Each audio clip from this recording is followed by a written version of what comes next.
Sir నమస్కారం sir. Sir Malayalam ఇండస్ట్రీలో ఏర్పాటు చేసిన నటి హేమ కమిటీ ఏదైతే రిపోర్ట్ ఇచ్చిందో దానిపైన ఇప్పుడు మొత్తం కూడా అన్ని ఇండస్ట్రీలో అదే జస్టిస్ హేమ కమిటీ రిపోర్టు అన్ని ఇండస్ట్రీలో కూడా ప్రకంపనలు సృష్టించాయి సార్. టాలీవుడ్ ఇండస్ట్రీలో చూసుకుంటే అక్కడ కూడా ఒక కమిటీ ఏర్పాటు చేయాలని మంచు విష్ణు గారు గవర్నమెంట్ కోరుతున్నారు. ఆల్రెడీ సమంత గారు కూడా ఒక ట్వీట్ చేశారు ఇటువంటిది ఏర్పాటు చేయాలని. ఇక కోలీవుడ్ లో చూసుకుంటే విశాల్ గారు ఈరోజు మాట్లాడుతూ ఇటువంటివి ఆరోపణలు వచ్చి ఇవి కానీ ప్రూవ్ అయితే 5 సంవత్సరాల నిషేధం కూడా విధిస్తామని ఆయన చెప్తున్నారు.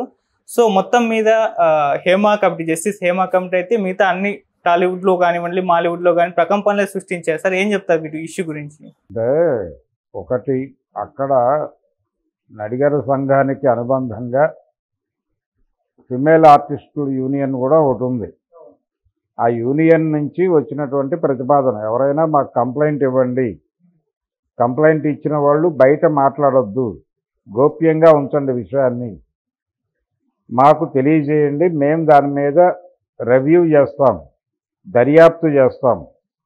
దర్యాప్తులో గనక వాళ్ళు మిమ్మల్ని లైంగిక వేధింపులకి గురి చేసిన మాట వాస్తవమని తేలితే అప్పుడు దాని సాంద్రతని బట్టి నిషేధం 5 ఏళ్ల నిషేధం విధించే అవకాశం ఉంది.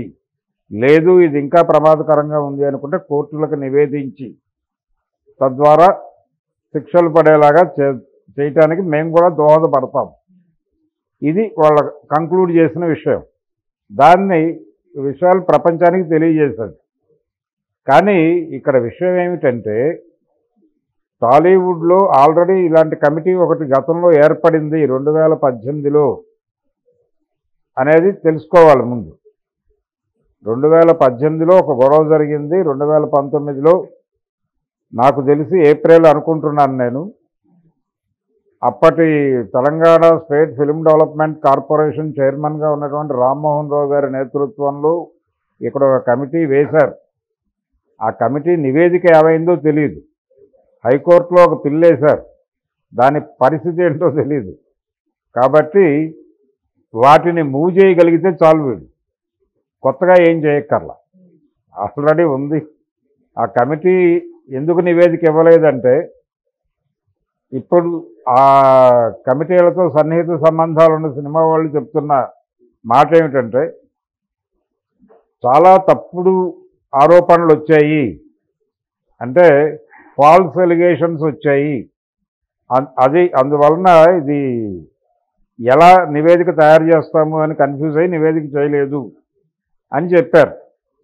ఈ మధ్య ఈ గొడవ జరిగిన తర్వాత ఒక టీవీ డిబేట్ సందర్భంగా క్వశ్చన్ చేస్తే వాళ్ళ దగ్గర నుంచి వచ్చిన సమాధానం ఇది. అంటే ఫాల్స్ ఎలిగేషన్స్ అని మీరే చెప్తున్నారు, మీరు విచారణ చేసి మీరే ఫాల్స్ ఎలిగేషన్స్ అని నివేదిక ఆపేశారు. ఇది మిస్యూజ్ అవుతోంది. ఇలాంటిది అంటే ఇలాంటి వ్యవస్థ ఏదైనా ఉంటే, ఇప్పుడు వాళ్ళు అక్కడ మా దగ్గరికి వచ్చి చెప్పుకోండి అన్నారు, అలాంటి వ్యవస్థ ఏర్పాటు చేయమని అడుగుతోంది ఇక్కడ కూడా. కానీ అది జస్ట్ కమిటీ మరొకటో వేసి ఆ కమిటీ దగ్గరికి వచ్చి చెప్పుకుంటే వాళ్ళు పరిష్కరిస్తారు అని అనుకోవడం కష్టం, అవ్వదు అది. ఎందుకంటే వీళ్ళు సమన్ చేస్తే ఆ వ్యవస్థ ఎలా ఉండాలంటే ఆ వ్యవస్థ దగ్గరికి ఏదైనా కంప్లైంట్ వస్తే వాళ్ళు సమన్ చేసేలాగా ఉండాలి అవతల వ్యక్తిని. అవతల వ్యక్తి ఎవరైనా కావచ్చు, ఒక 100 కోట్ల సినిమాను 1000 కోట్ల సినిమాను ప్రొడ్యూస్ చేస్తున్నటువంటి ప్రొడ్యూసర్ కావచ్చు అతను, లేకపోతే 1000 కోట్లు వసూలు చేసేటువంటి సినిమా, 15,000 కోట్లు వసూలు చేసే సినిమాను డైరెక్ట్ చేసేటువంటి అతిపెద్ద డైరెక్టర్ అయి ఉండొచ్చు. వాళ్ళ మీద ఎలిగేషన్స్ వచ్చినప్పటికీ వాళ్ళని సమన్ చేయగలిగినటువంటి అధికారాలు ఉండాలి ఆ వ్యవస్థకి. సో ఒక కోర్టు లాంటి బాడీ ఉండాలి అక్కడ, ఉంటే వర్కౌట్ అవుతుంది భయపడి. లేకపోతే కమిటీల ముందు హాజరవటం అనేది మన వాళ్ళకి ఎలా హాజరవ్వాలో ఏం మాట్లాడాలో తెలుసు, అందుకని అది ఇష్యూ కాదు.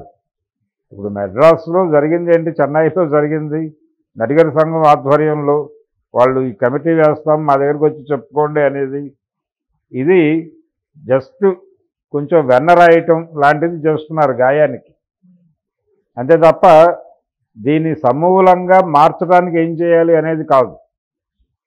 సమూలమైనటువంటి మార్పు రావాలి అనుకుంటే ఒక కోర్టు లాంటి వ్యవస్థ పెట్టి దానికి అధికారాలు కల్పించి వాళ్ళు ఎవరినైనా సమన్ చేసి పిలిపించుకుని ఒకవేళ వాళ్ళు వాయిదాకి రాకపోతే కోర్టులో ఏం జరుగుతుంది, 2-3 వాయిదాలకు రాకపోతే నాన్ బెయిలబుల్ వారెంట్ ఇష్యూ అవుతుంది.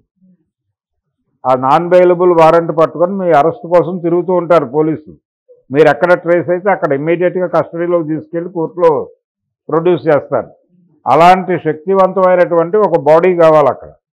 అది ఒక సినిమా పరిశ్రమకు మాత్రమే వేయటం ఇబ్బంది అనుకుంటే ఇలాంటి లైంగిక వేధింపులకు సంబంధించి ఒక ప్రత్యేక వ్యవస్థగా పెట్టి దాని కింద ఒక టాస్క్ ఫోర్స్ పెట్టి పని ప్రదేశాలలో లైంగిక వేధింపులకు గురయ్యే వాళ్ళు ఎవరైనా స్ట్రైట్ అవే వెళ్ళి అక్కడ కంప్లైంట్ ఇచ్చుకునేలాగా ఒక కోర్టును పెట్టే అవకాశం ఉంది. అలాంటిది ఏదైనా చేయొచ్చు.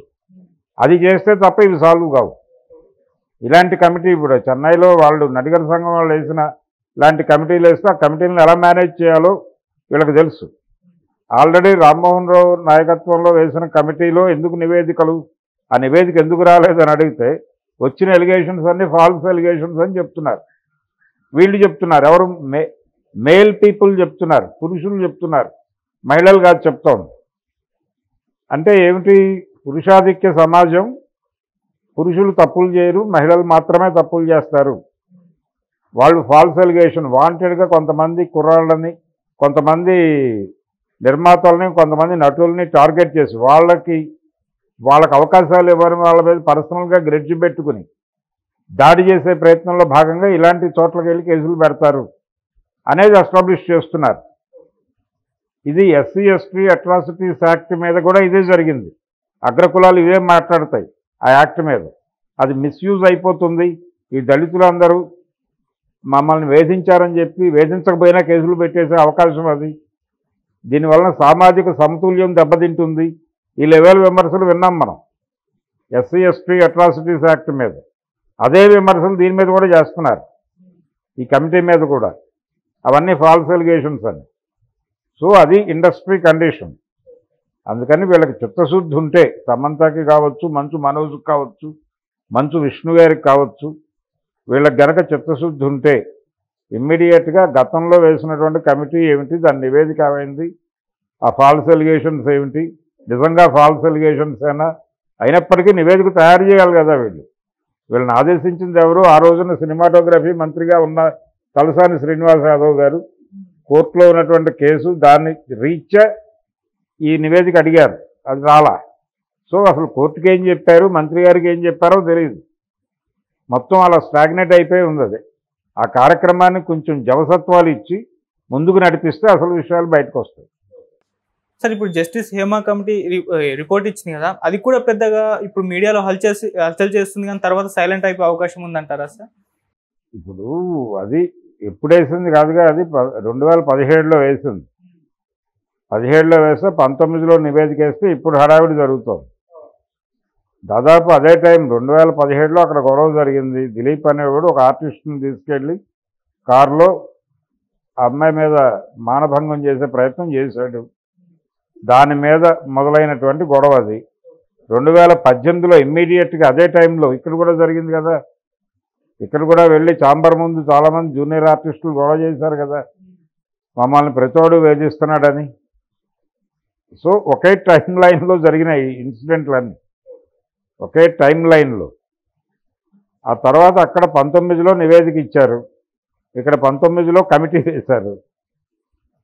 ఏంటి పరిస్థితి? అక్కడ నివేదిక వచ్చింది, వచ్చిన నివేదికని బయట పెట్టడానికి 6 ఏళ్ళు పట్టింది వాళ్ళకి. ఇక్కడ అసలు నివేదిక ఏమైందో తెలియదు. సో అక్కడ ఏం జరిగింది అనే దాని మీద కొంచెం ప్రోబ్ చేయగలిగితే ఇష్యూ సాల్వ్ అవుతుంది. సాల్వ్ అవుతుందంటే అదేదో సమూలంగా తొలగించలేము, కొంచెం భయం కలిగించగలిగితే కొంచెం ఆగుతాయి అంతే. ఇవి ఆగుతాయి అనేది గ్యారంటీలు లేవు. ఇది హ్యూమన్ నేచర్కి సంబంధించిన గొడవ, హ్యూమన్ బిహేవియర్కి సంబంధించిన గొడవ, యాటిట్యూడ్కి సంబంధించిన గొడవ. ఆ ఏరియాలో సంస్కరణలు అమలు జరిగితే తప్ప ఇది మారదు. మహిళల్ని చూసేటువంటి దృష్టికోణంలోనే తేడా ఉంది. ఆ తేడా వలన ఇలాంటి లైంగిక వేధింపులు జరుగుతాయి, ఎక్కడైనా జరుగుతాయి.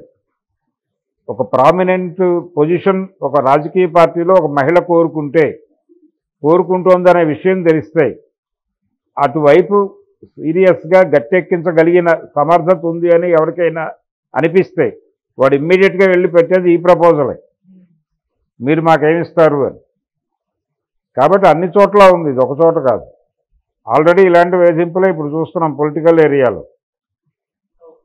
అది కొండవీడు ఎమ్మెల్యే ఆదిమూలం లాంటి వాళ్ళు, ఇలాంటి 100 కేసులు ఉంటాయి, ప్రతి చోట ఉన్నాయి, ప్రతి రంగంలోనూ ఉన్నాయి. కాబట్టి వీటన్నిటినీ కలిపి ఒక బాడీ కింద తీసుకొచ్చి మీరు ఎలాగైతే మహిళా కోర్టు పెట్టారో అలాగే ఈ కోర్టు కూడా పెట్టేసి దానికి ఎవరైనా సమన్ చేసే పవర్స్ ఇవ్వగలిగితే కొంతవరకు భయం వచ్చి అవుతాయేమో తప్ప, అది కూడా కొంతమేరకే 35 to 40% లోపే, అంతకుమించి ఆగే అవకాశం లేదు. Okay sir, thank you so much sir. Thank you.